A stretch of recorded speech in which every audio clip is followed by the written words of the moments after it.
Eso. Vamos a compartir la palabra, ¿sí? Amén. ¿Cuántos aman al Señor acá? Como 2 o 3 nomás. ¿Cuántos aman al Señor aquí? Entonces los que amamos al Señor vamos a compartir la palabra de este día. Amén. Juan capítulo 21, amén, sería Juan capítulo 21.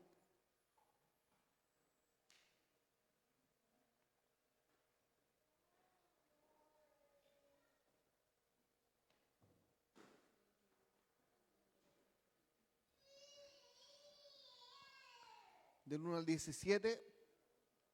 Y esta palabra hoy día lleva por título La restauración en amor. ¿Ya? Amén. Ya. Leemos entonces. Después de esto, Jesús se manifestó otra vez a sus discípulos junto al mar de Tiberías, y se manifestó de esta manera. Estaban juntos Simón Pedro, Tomás llamado el Dídimo, Natanael, el de Caná de Galilea, los hijos de Zebedeo y otros 2 de sus discípulos. Simón Pedro le dijo, voy a pescar. Ellos le dijeron, vamos nosotros también contigo. Fueron y entraron en una barca y aquella noche no pescaron nada. Cuando ya iba amaneciendo, se presentó Jesús en la playa, mas los discípulos no sabían que era Jesús. Y les dijo, hijitos, ¿tenéis algo de comer? Le respondieron, no. Y él le dijo, echad la red a la derecha de la barca y hallaréis. Entonces la echaron y ya no la podían sacar por la gran cantidad de peces. Entonces aquel discípulo a quien Jesús amaba dijo a Pedro, ¡es el Señor!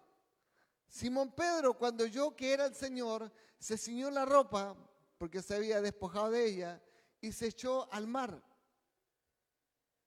Y los otros discípulos vinieron con la barca arrastrando la red de peces, pues no distaban de tierra, sino como 200 codos. Al descender a tierra, vieron brasas puestas y un pez encima de ellas y pan. Jesús le dijo, traed de los peces que acabáis de pescar. Subió Simón Pedro y sacó la red a tierra llena de grandes peces, 153. Y aún siendo tantos, la red no se rompió. Le dijo Jesús, venid, comed. Y ninguno de los discípulos se atrevía a preguntarle, ¿tú quién eres? Sabiendo que era el Señor. Vino pues Jesús y tomó el pan y les dio, y asimismo del pescado.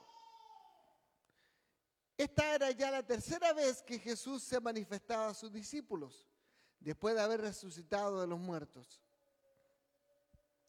Cuando hubieron comido, Jesús dijo a Simón Pedro, Simón, hijo de Jonás, ¿me aman más que estos? Le respondió, Señor, sí Señor, tú sabes que te amo. Él le dijo, apacienta mis corderos. Volvió a decirle la segunda vez, Simón, hijo de Jonás, ¿me amas? Pedro le respondió, sí Señor, tú sabes que te amo. Le dijo, pastorea mis ovejas. Le dijo la tercera vez, Simón, hijo de Jonás, ¿me amas? Pedro se entristeció de que le dijese la tercera vez, ¿me amas? Y le respondió, Señor, tú lo sabes todo. Tú sabes que te amo. Jesús le dijo, apacienta mis ovejas. Amén. Creo que hoy día nos podemos centrar en lo que esta historia nos narra. No era la primera vez que el Señor se aparecía a sus discípulos. Ya se había aparecido antes. Ellos sabían que Él había resucitado. Pero sin embargo, ellos estaban un poco confundidos. No sabían muy bien lo que había que hacer. El Señor les dijo, váyanse hacia Galilea. Ellos se fueron para allá, pero aún no sabían qué había que hacer. Solamente sabían que tenían que ir. Y fíjense que estando en ese lugar, es que ellos tenían algunos problemas. Por ejemplo, cuando estuvieron con el Señor los 3 años de ministerio, ahí les faltaba de comer. ¿Y por qué no me faltaba de comer? Porque el Señor proveía, dice el Marco. Y en cierta forma es verdad. ¿Por qué? Porque como la gente seguía al Señor, entonces la misma gente les daba a ellos para sostenerlos. ¿Por qué? Porque era costumbre en ese tiempo que cuando había un profeta, un enviado de Dios, la gente les llevaba regalos, dádivas, dones, les llevaba comida, les llevaba ropa, les llevaban cosas para sostener el ministerio que estos hombres tenían. Entonces, mientras Jesús estaba con sus discípulos, ellos no tenían necesidad de nada, porque ellos estaban realmente sostenidos por la misma gente. El problema es que cuando Jesús fue a la cruz y murió, entonces los seguidores de Jesús se dispersaron por varias razones. Primero, porque no estando el hombre que hacía los milagros, ya no había quien seguir.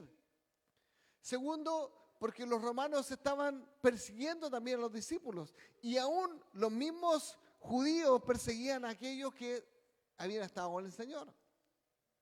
Entonces, ya la gente no veía como bueno también estar con ellos porque también eso les podía traer problemas.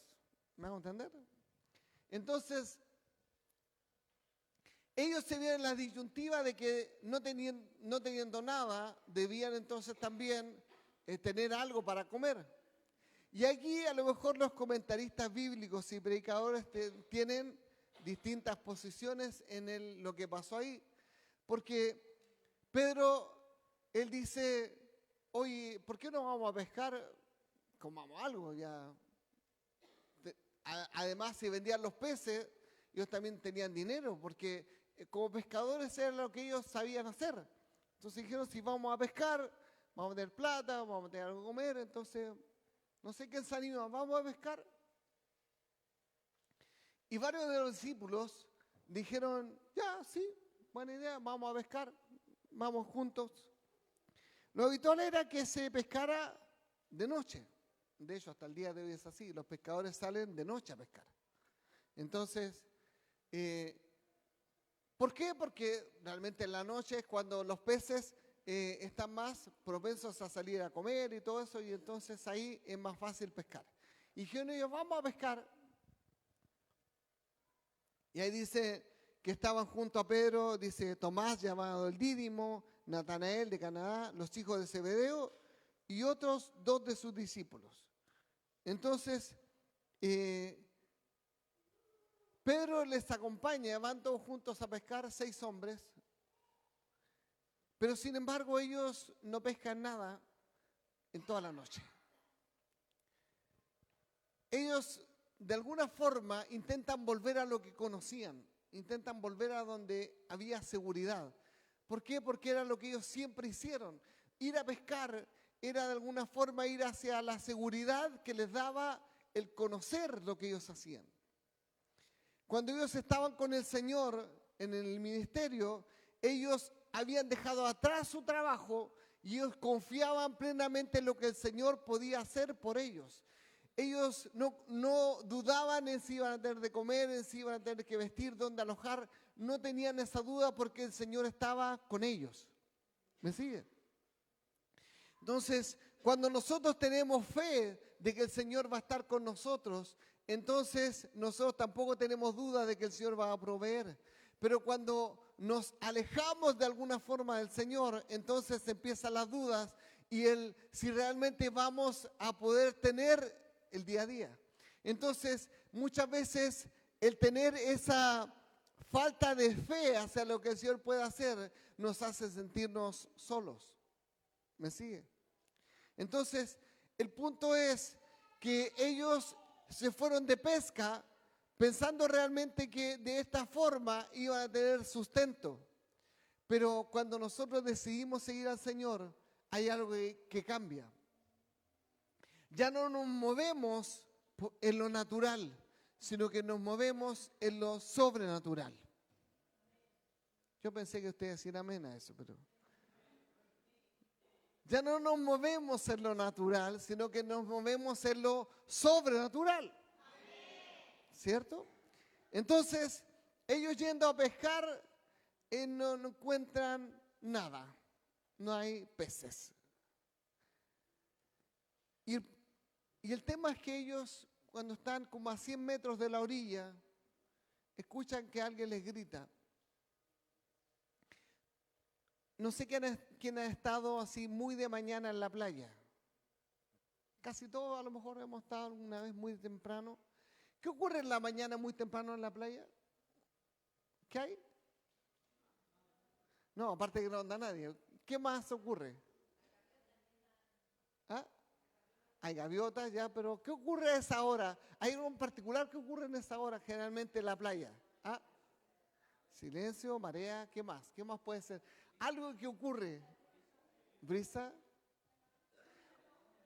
Uno cuando en la mañana y llega a la playa, uno puede ver el mar. Hay neblina. Muchas veces uno llega en la mañana y el mar no se ve nada. Lo escucha, pero no lo ve. Cuando uno va muy temprano, se produce una neblina tan intensa, tan a veces densa, que uno estando muy cerca no ve nada. ¿Se ha fijado en eso, no? Y eso pasa siempre. Entonces, ¿qué es lo que pasa? Cuando nosotros vemos que los discípulos están como a, dice 200 codos, o sea, más o menos como 200 metros, más o menos. Perdón, como a 100 metros de la orilla. Ellos ven que hay un fuego en la orilla y ven que hay un hombre en la orilla, pero no saben quién es. Tanto como el que está a la orilla no puede distinguir a los que están adentro, los que están adentro tampoco pueden distinguir bien quién está afuera, porque está nublado, hay neblina, no se puede. Pero sin embargo, fíjense que el Señor estando en la orilla, Él les habla, les dice, hijitos, ¿tienen algo de comer? Y ellos solamente responden, no, no tenemos nada, no, nada. Y esta escena que parece como que fuera tan casual, no lo es tanto, sino que era muy costumbre esto, de que cuando los botes llegaban a la orilla, sobre todo los mayordomos de gente adinerada, solían ser los primeros en llegar a la mañana y preguntar a los botes si tenían pescado. ¿Por qué? Porque compraban lo mejor para sus señores. Generalmente los pescadores después iban al mercado y vendían allí sus productos. Pero los mayordomos solían ir temprano y preguntar a los botes si ellos tenían pescado para comprar lo mejor. ¿Me sigue? Entonces cuando este hombre les pregunta y le dice, hijitos, ¿tienen algo de comer? No era algo raro, sino que era algo común. Y entonces ellos por eso solamente responden, no, no tenemos nada. Porque estando dentro de la pesca, ellos no pueden ver, no pueden visualizar, ni siquiera distinguir que aquel que les está hablando es el Señor. ¿Me sigue? Entonces,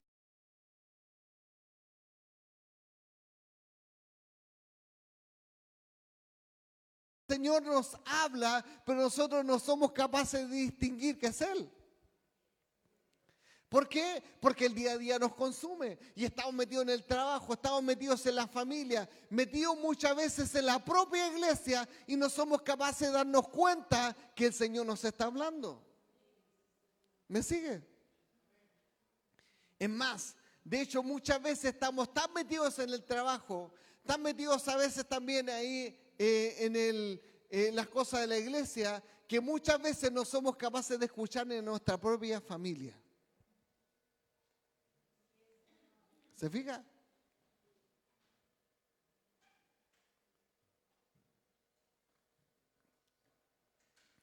¿Por qué le digo esto? Porque el meternos muchas veces en las cosas cotidianas, en el día a día, nos hace ser sordos y ciegos a lo que ocurre a nuestro alrededor. Y empezamos a llevar una vida movida simplemente por la inercia y no realmente movida por la conciencia de lo que debo hacer, la conciencia de lo que realmente el Señor espera de mí. ¿Me sigue? ¿Cómo eras tú? Porque muchas veces nosotros nos dejamos llevar por el día a día y no nos damos cuenta que la persona que tenemos al lado necesita de nosotros. Nos damos cuenta que nuestra esposa necesita de nosotros, que nuestro esposo necesita de nosotros, que nuestros hijos necesitan de nosotros, que nuestras parejas necesitan de nosotros, porque nos habituamos al día a día y no nos damos cuenta de que en realidad estamos dejando de lado lo más importante que Dios nos dio. ¿Me sigue? Entonces, si somos capaces de desoír a la persona que decimos amar, con mayor razón vamos a desoír al Señor que no lo vemos y en el cual creemos por fe. ¿Me sigue? Entonces, es importante que nosotros aprendamos a escuchar realmente la voz de aquel que quiere hablarnos. Y ¿sabe qué? Muchas veces que tenemos al lado no nos va a hablar con palabras, sino que nos va a hablar con gestos, nos va a hablar con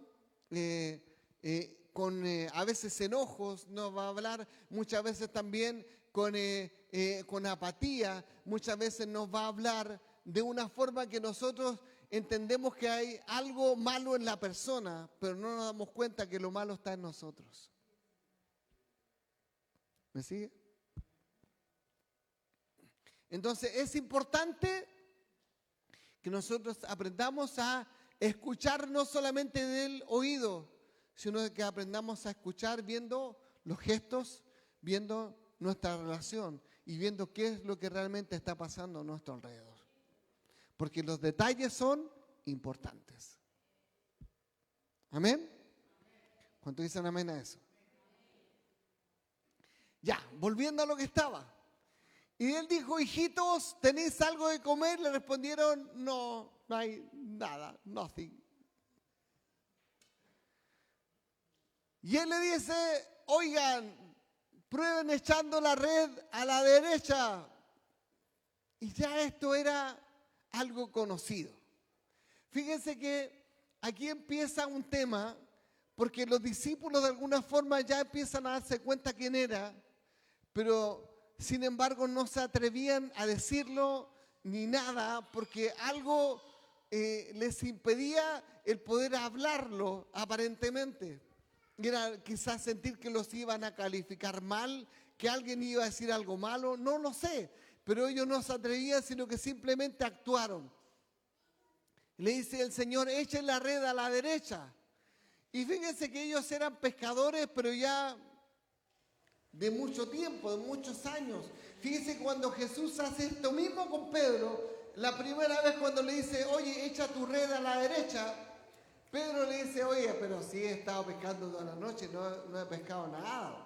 Entonces, ¿cómo me dice echa la red a la derecha? Más encima que estoy en la orilla. En la orilla no andan los peces andan en la parte profunda. ¿Cómo me dice echa la red a la derecha? Que ahí su hermano le dice, Pedro, pero ¿qué más da si ya no pescaste toda la noche? ¿Qué más da si le echas la red ahora? ¿Qué pierdes? Y Pedro dice, ¿cómo voy a perder el tiempo? Más encima de la red, que la orilla se me enganchan, lo que sea. ¿Cómo voy a llegar y pescar en la orilla? Pero Pedro, hazlo por mí, échala ahí. Y Pedro, refunfuñando, tiró la red. La red ahí se llenó de peces, tanto que el otro barco tuvo que venir y entre todos no eran capaces de sacar la red porque se rompía, a diferencia de ahora. Entonces, fíjense que lo que está ocurriendo ahora era algo que ellos ya habían vivido de alguna forma antes. Y cuando este hombre, este desconocido desde la orilla les dice, echen la red a la derecha, en ningún momento el relato bíblico nos dice que ellos cuestionaron, sino que ellos inmediatamente ¿qué hicieron? La sacaron y la tiraron a la derecha. E inmediatamente la red se llenó de peces. 153 para ser exactos. Entonces, ¿qué ocurrió? El relato dice que el discípulo al cual el Señor amaba le dijo, Simón Pedro, es el Señor. Él se atrevió en ese momento a decir, Simón Pedro, es el Señor, el que está a la orilla es el Señor. emocionado, me imagino yo, diciéndolo, Simón Pedro, es el Señor. Ya no había ninguna duda de que el hombre que estaba ahí debía ser el Señor. ¿Por qué? Porque había repetido el milagro que antes había hecho. Entonces, necesariamente ese era el Señor. Es imposible que fuera otro. Era el Señor. El Señor los volvió a centrar en lo que realmente ellos tenían que nunca haber sacado la vista, que era centrarse en que si Él estaba ahí con ellos nunca iban a estar dando palos de ciego, sino que iban a estar haciendo lo correcto. Es el Señor. Y Pedro, que dice que se había quitado la ropa para estar ahí remando, quizás haciendo las cosas, dice que se ciñó la ropa y se lanzó al agua. Entonces, fíjate que ellos todos iban remando a la orilla para llegar a donde estaba el Señor, pero Pedro dijo, no, yo quiero llegar antes. Y él se tiró al agua y nadó hasta la orilla y llegó hasta el Señor. Pero llegado ahí, como que tampoco pudo hacer nada. Solamente llegó delante de él y se paró y no halló qué hacer. Ahí estaba. ¿Y el Señor qué hace?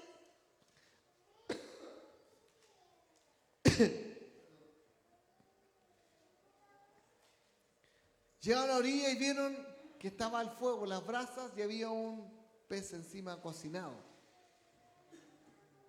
O sea, el Señor no tenía necesidad de los peces que ellos traían. Él ya tenía. Él estaba mostrando que en realidad Él siempre es el Dios de nuestra provisión. Si nosotros confiamos en Él, Él siempre va a proveer lo que nosotros necesitamos. Siempre. Pero Él se los estaba mostrando en dos formas. Primero diciéndoles, hey, yo puedo proveer de forma sobrenatural y también puedo tenerles, aun cuando ustedes no me hayan traído nada. El Señor estaba mostrándoles que Él era capaz de darles todo lo que ellos necesitaban. ¿Me sigue? Entonces, Jesús, cuando llegaron ahí, que esto me llamó la atención, hay cosas que uno las lee muchas veces y no se da cuenta, pero cuando las lee nuevamente como que le encontráis sentido. Cuando le estaba viendo esto me di cuenta de algo. Pedro se tiró al agua, ¿cierto? Va a llegar primero. Nadó hasta la orilla, llegó hasta donde el Señor, y cuando llegó donde el Señor le dice, oye, traigan peces de los que acabaron de pescar. Entonces, él se esforzó tanto para llegar primero y después lo mandó a buscar pescado. Se fija que Pedro de alguna forma se esforzó para llegar a estar ahí, como hablar con él. Y el Señor le dice, vayan a buscar peces y traigan. Entonces lo hace devolverse al barco, a buscar peces y volver nuevamente a donde estaban ahí. Y él tuvo que ir, arrastrar la red y traer pescado y ahí recién llegar hasta donde estaba el Señor. Y el relato bíblico lo que nos dice es que cuando ellos llegaron hasta donde estaba él, quizá ya con los pescados y todo, pero sin embargo la Biblia dice que ninguno se atrevía a preguntarle, oye, ¿tú quién eres? Entonces, yo no sé, pienso que quizá el Señor estaba ahí, quizá con alguna manta o algo cubierto, me imagino, por el frío en la mañana, y entonces ellos solamente veían la silueta del hombre, pero no sabían realmente a ciencia cierta que ese era el Señor. Porque ellos decían, ninguno se atrevía a preguntarle, oye, ¿tú quién eres? Pero de alguna forma todos sabían que sí era el Señor, pero no se atrevían a decir nada. ¿Se ha fijado que en la vida muchas veces usted sabe que algo sobrenatural se está moviendo en su vida, pero usted no se atreve a decir, Señor, realmente este eres tú? Sino que uno está ahí de alguna forma diciendo, ¿será que tuvo un golpe de suerte? No, y muchas veces el Señor quiere mostrarnos que en los detalles Él está ahí. En la mañana nosotros íbamos a venir a la iglesia, que ya veníamos atrasados, y nos fuimos al auto y echamos a andar. ¡Ay, no andaba el auto! Terrible. Dijimos, de nuevo. No, nada, no partía el auto. Estamos fritos, ¿qué hacemos? Y Eduardo dice, ¿y si usamos la camioneta del Iván, si él dijo que la podíamos ocupar? No, dije, estáis loco, no vamos a sacarla. Ya dijimos, oremos, pidámosle al Señor. Le oramos al Señor, le pedimos, Señor, necesitamos el auto, por favor, arréglalo, necesitamos ir a la iglesia. Y oramos al Señor. Y dijimos, ya, ahora probemos de nuevo. Echamos a andar. Y partió la ruta.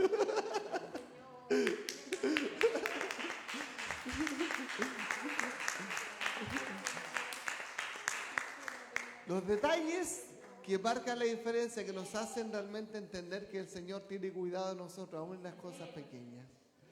Los detalles, ahí está el Señor. ¿Se fija? Así que bueno. Y el Señor dice que Él tomó el pan y les dio, y también les dio pescado para que comieran. Pero sin embargo, ellos seguían ahí como sin saber qué decir. Hasta, imagínense que después ya habían comido, dice la Biblia. Ya habían comido, o sea, ya estuvieron compartiendo un buen rato. El Señor les dio pescado, o si no, les dio pan, comieron. Y una vez que terminaron, recién el que habló fue el Señor. Él habló.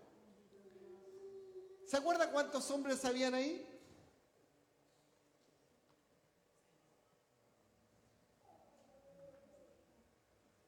¿Cuántos había? Yo lo nombré antes, uno por uno, cuando partí. Y hasta lo dije, ¿cierto, Pato? Y el Pato estaba dentro. ¿Cuántos eran, Pato? 6, dice el Pato, ¿eh? ¿Se acuerda que los nombramos antes? Estaban los hijos de Zebedeo, estaba el Didimo, estaba Simón, ¿cierto? Y dice que habían 2 más, pero no los nombra. Y de hecho, fíjense que estos 2 que no nombra, algunos intérpretes bíblicos dicen que estos 2 simbolizaban a todos los gentiles que de alguna forma también estábamos reflejados en esa cena. Eso ya es interpretación bíblica, pero porque no lo dice. Pero habían 2 que nunca se supo quiénes eran, pero habían esos 6. Y frente a ellos, el Señor les habla. ¿Se acuerdan lo que representa el 6? ¿Alguien se acuerda? ¿Qué representa el número 6? ¿No? ¿Nadie? El 6 es el número del hombre. Ese es el 6, el número del hombre. Entonces, ¿cuántos habían ahí? 6. Representando al hombre, la humanidad, el número del hombre, el 6. Y fíjense que el Señor cuando habla ahí, le habla solamente a uno. ¿A quién le habla? ¿A quién le habla? ¿A Pedro? ¿O le habla a Simón, hijo de Jonás? Es el mismo. ¿Y por qué ahora el Señor hace una diferencia? ¿Se fijó, no, que el Señor fue quien le puso Pedro a Simón? Él le dijo, desde hoy te llamarás Pedro, la roca, porque sobre esta roca voy a edificar mi iglesia. Pero sin embargo, cuando están ahí en la playa, Él no le dice Pedro, sino que le dice Simón, hijo de Jonás. ¿Usted se acuerda cuando el Señor le decía de esta forma a Pedro? ¿No? Antes, cuando recién lo llamó, Él le decía Simón, hijo de Jonás. De alguna forma, el Señor como que le hace ver de que Él había retrocedido. Y Él ahora no le dice Pedro, sino que le dice Simón, hijo de Jonás. ¿Me amas? Y fíjate que Él no lo hace en la intimidad, sino que el Señor lo hace frente a todos. Le hace la pregunta. Y esto es algo en lo que de repente nosotros no caemos en cuenta. Pero el Señor lo hace frente a todos. O sea, Él de alguna forma confronta a Pedro por lo que él había hecho. Todos sabemos de que Pedro había negado al Señor, ¿cierto? Que le había negado ¿cuántas veces? 3 veces. Porque el Señor incluso esto lo dijo antes. Simón, antes que el gallo cante me habrás negado 3 veces. Cuando él le decía, Señor, iré contigo hasta la muerte. Simón, Pedro, Antes que el gallo cante me habrás negado 3 veces. Y cuando Pedro lo niega, las 3 veces se siente podrido, mal. ¿Por qué? Porque él realmente había decepcionado a Jesús. Entonces cuando ahora Jesús hace esto, decirle, Simón, hijo de Jonás, ¿me amas? Yo creo que ahí lo hizo retroceder y darse cuenta de que el Señor estaba precisamente enrostrándole lo que había pasado. Ya hemos hablado antes de lo que el Señor le decía, era Simón, hijo de Jonás, me ágape. ¿Se acuerda que lo dije alguna vez? Me ágape, que es la palabra ágape, es la palabra que identifica el amor de Dios, el amor desinteresado, el amor que se da simplemente porque hay que darlo, ¿cierto? Un amor desinteresado, amor ágape. ¿Sabía eso, no? Amor ágape. El amor ágape es el amor de Dios. El amor fileos es el amor del amigo. El Señor le dice, Simón Pedro, me ágape, me amas con un amor desinteresado. ¿Y sabe lo que le dijo Pedro? Señor, tú sabes que te fileos. Tú sabes que te amo como un amigo. Él no se sintió capaz de decirle te amo con un amor desinteresado, con un amor a toda prueba, porque sabía que le había fallado. Cuando tú estás en una relación de pareja, tú primero debes amar en fileos, que es aprender a conocer a la mujer que está a tu lado como una amiga, más de lo que conoces a cualquier persona. La mujer que está al lado tuyo, tú debes conocerla cuando habla y cuando no habla. Debes aprender a conocerla cuando está triste y cuando está alegre, cuando necesita algo y cuando no, sin que te lo diga. Y eso solamente lo logras cuando tú eres su amigo. La primera relación que tú debes tener, una relación de pareja, es la de la amistad. Si tú no eres amigo de ella, algo estás haciendo mal. Entonces tienes que replantearte la situación y decir, debo ser lo primero el amigo de Yamna. Porque cuando tú logras ser su amigo, viene otro nivel que se llama eros, que es el amor de la pareja. Pero ese amor debe venir solamente cuando tú logras primero ser el mejor amigo de ella. Si tú no logras eso, no pases al siguiente nivel, porque estarás cometiendo un error, muy grande error. El tercer amor es el amor ágape. El amor ágape dentro de una pareja es el amor que realmente uno debe dar sin esperar recibir algo a cambio. Si tú eres capaz de tener un amor desinteresado por la mujer que tienes al lado, entonces realmente estás amando como Dios quiere que ames. Ella debe ser más importante para ti que tú mismo. Ella debe ser más importante para ti que cualquier cosa o cualquiera que esté alrededor tuyo. Debes aprender a renunciar a tu familia, a tus amigos, a todo, por amor a ella. Si tú no estás dispuesto a eso, pierdes el tiempo y el de ella. Entonces, cuando uno realmente quiere que el amor de Dios esté en una relación, uno debe realmente entender el significado de las palabras. ¿Amén? ¿Lo entendiste, cabezón? ¿Amén? Entonces, cuando uno es capaz de entender esto, entonces uno puede también entender cómo Dios nos ama a nosotros. ¿Amén? Y él le dice, Simón, hijo de Jonás, me ágape. Señor, tú sabes que yo te fileos, te amo como un amigo. Y le dice, apacienta mis ovejas. No, apacienta mis corderos. Como lo mismo, pero apacienta mis corderos. Él está diciendo, debe ser un pastor. ¿Cierto? Le está de alguna forma diciendo lo que viene hacia adelante. Él es un pescador. Él que iba a entrar al agua, tiraba la red, sacaba los peces, los vendía y sería todo. O comía de ellos. Pero él se olvidaba. No tenía que cuidar los peces crecían solos. Los peces se multiplicaban solos y en el agua crecían hasta cuando él llegaba y pescaba y se olvidaba. Él no tenía que realmente ocuparse de nada más que ir y tirar la red. Y de hecho el Señor cuando lo llama le dice, te voy a hacer un pescador de hombres. Pero ahora el Señor cambia de alguna forma esto. Y ahora le dice, apacienta mis corderos. Él está diciendo, debe ser un pastor. Debe ser alguien que esté dispuesto a cuidar a aquellos que van a venir. Él le cambia ahora la figura. Y él no solamente le dice, debe ser un pescador de hombres, sino que le dice, debe ser un pastor de aquellos que yo he llamado. Debe ser un pastor de aquellos que yo estoy llamando. Debe ser un pastor de mis corderos. Debe ser un pastor de mis ovejas. Que es lo segundo que le dice. Cuando le vuelve a decir, Simón, hijo de Jonás, me agape. Señor, tú sabes que yo te fileos. No se atreve. Lo que pasa con Pedro es que él no se atreve a decirle, yo también te agape. No es que Pedro no lo amara así. Pedro sí lo amaba.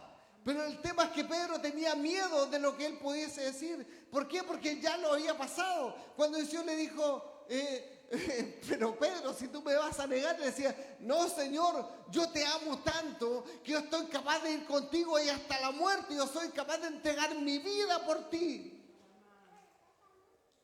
¿Cuántos en algún momento hemos dicho eso?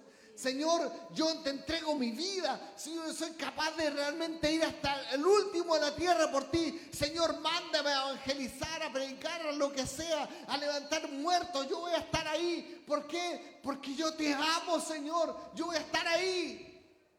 Y el Señor muchas veces nos mira y dice, tan tiernos que son, pero me van a negar. Me van a negar.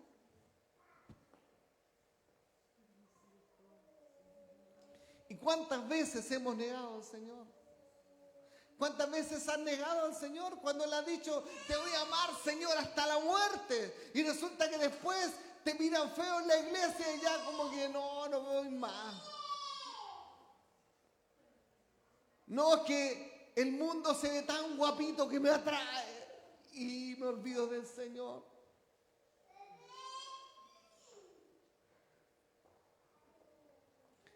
No, es que ya estoy tan cansado de estar trabajando en la iglesia que ya mejor no voy. Total, yo igual puedo seguir en la iglesia, puedo seguir en mi casa orando y leyendo la Biblia. No necesito ir a la iglesia.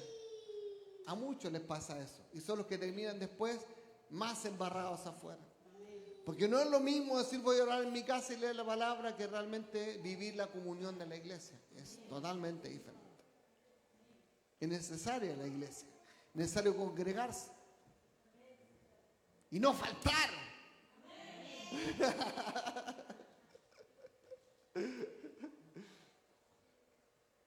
¿Vamos a entender? Entonces, cuando Pedro le está respondiendo al Señor, de alguna forma le está diciendo, Señor, yo te amo, pero la verdad es que no quiero cometer el mismo error de nuevo. Ya te dije que iba a ir contigo hasta la muerte y mira lo que terminé.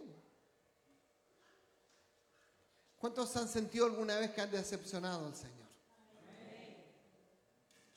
Wow, ¿cierto? Y el Señor diciendo, hey, no sé, Ruth, me agape, Elías, me agape. Israel, me agape. ¿Te das cuenta que el Señor nos pregunta ahí, Elín, me agape? ¿Me amas de esa forma?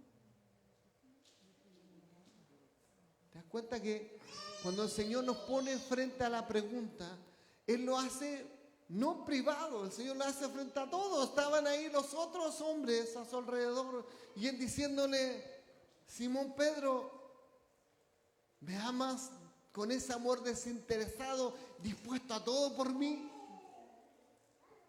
Imagínense 5 más mirándote a ver qué hay a responder. Sabiendo los otros lo que hiciste. Porque los otros sabían lo que Pedro había hecho. Y el Señor le pregunta esto frente a ellos. ¿Se dan cuenta que la posición no era tan fácil? Nosotros realmente cuando antes hemos escuchado esta palabra nos da la impresión casi como que Pedro estaba solo con Jesús. Y no estaba solo, estaban los demás ahí. De hecho, cuando esta conversación parte, ¿qué es lo que el Señor le dice? Pedro o Simón Pedro, ¿me amas más que estos?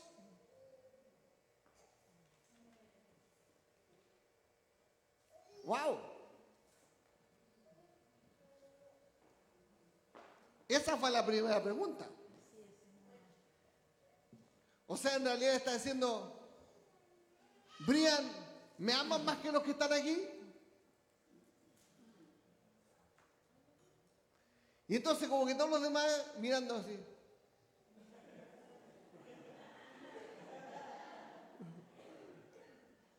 A ver, ¿me amas más que los que están aquí? Entonces como decir, oye, ¿qué te pasa si yo amo al Señor antes que tú? ¿O no? Entonces la pregunta del Señor, y frente a los demás, no es una pregunta fácil. Sobre todo porque los demás sabían que había fallado. Entonces, cuando él tenía que responder, se sentía confrontado con eso. Porque ahí preguntando, oye, ¿me ama más que estos? Y Pedro diciendo por dentro, pucha, pero es que yo le fallé 3 veces. Entonces, ¿cómo voy a decir frente a los demás que lo amo más que ellos? ¿O no? Sí, yo sé que algunos de estos nunca lo negaron. De hecho, los 5 que están allá nunca lo negaron. Fui yo nomás. Entonces, ¿cómo voy a decirle al Señor si yo te amo más que ellos, si ellos no lo negaron y yo sí? ¡Wow! Entonces la pregunta no era fácil. Y la respuesta tampoco era fácil. Entonces, cuando él le dice prácticamente Pedro, o se le dice Simón, hijo de Jonás, ¿me amas más que los que están acá?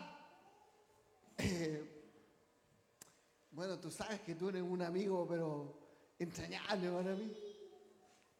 Tú sabes que yo siento una amistad, pero grande por ti, Señor. Él no se atreve a decirle, sí, yo te amo más que todos ellos, sino que le dice, yo te amo como un amigo muy grande. Él es un amigo para mí, un pana.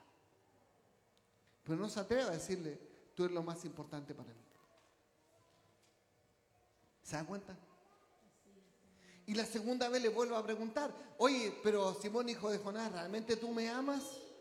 Fíjate, la primera vez le pregunta, ¿me amas más que estos? Pero la segunda vez, el que le responde, el que le pregunta, solamente le dice, ¿me amas? Cambia la pregunta. La primera vez, ¿me amas más que estos? Y la segunda, ¿estás seguro que me amáis? ¿Se dan cuenta que cambia? Pues la primera vez le dice, oye, pero ¿me amas más que estos que están acá? Yo te amo, pero bueno, un amigo, ¿tú cachai? Entonces la segunda vez le baja la pregunta un poco y le dice, pero a ver, ya olvídate de los demás, ¿me amas? Y bueno, sí, de verdad que tú eres un amigo muy importante para mí. Te amo como un amigo. Entonces, y una tercera vez, Simón, hijo de Jonás, ¿me amas?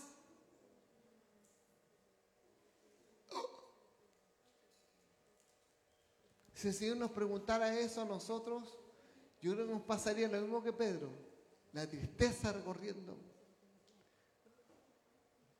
3 veces me preguntó el Señor si le amaba, 3 veces. Pero lo que estaba haciendo el Señor era restaurarlo con amor. ¿Se acuerdan lo que yo le dije al principio que era el título de esta palabra? La restauración en amor. Pero estaba siendo restaurado por el Señor.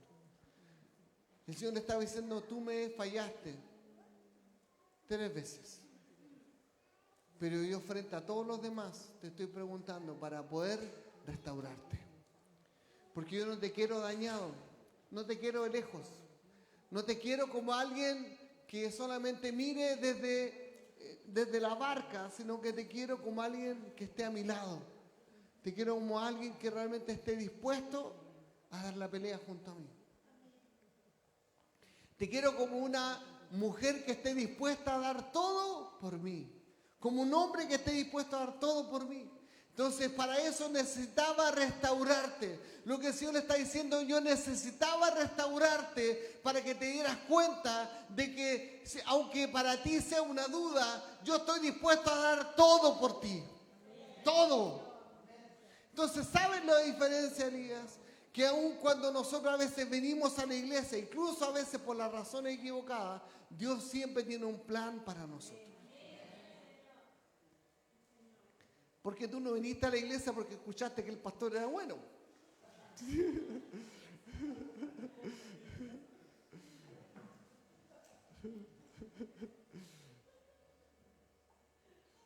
Pero sin embargo, el Señor tiene un plan contigo.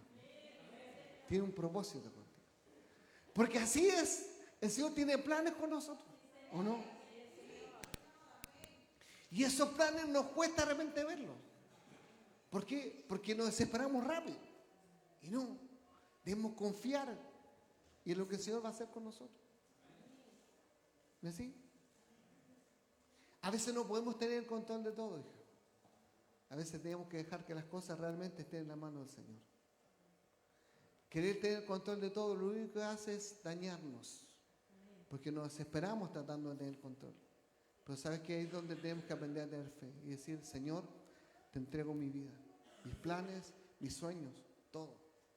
Porque cuando estoy dispuesto a entregar todo, entonces el Señor toma el control. Y entonces es ahí donde Él hace las cosas por nosotros. Donde Él hable camino. Y donde Él cumple las promesas que tiene sobre ti. No cuando nosotros nos esmeramos en hacerlo de nuestra manera, sino cuando esperamos en Él y hacemos las cosas a la manera de Dios. ¿Cuánto dicen amén?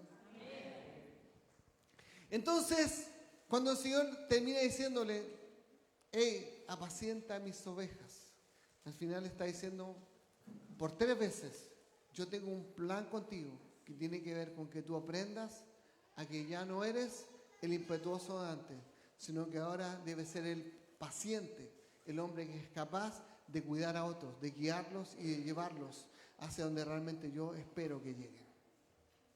Amén. ¿Cuántos saben que tienen un propósito aquí? ¿Lo saben? Tenemos que ir a vivir este encuentro. Y tanto líderes como encuentristas necesitamos ser restaurados. ¿Sí? Yo creo que sí.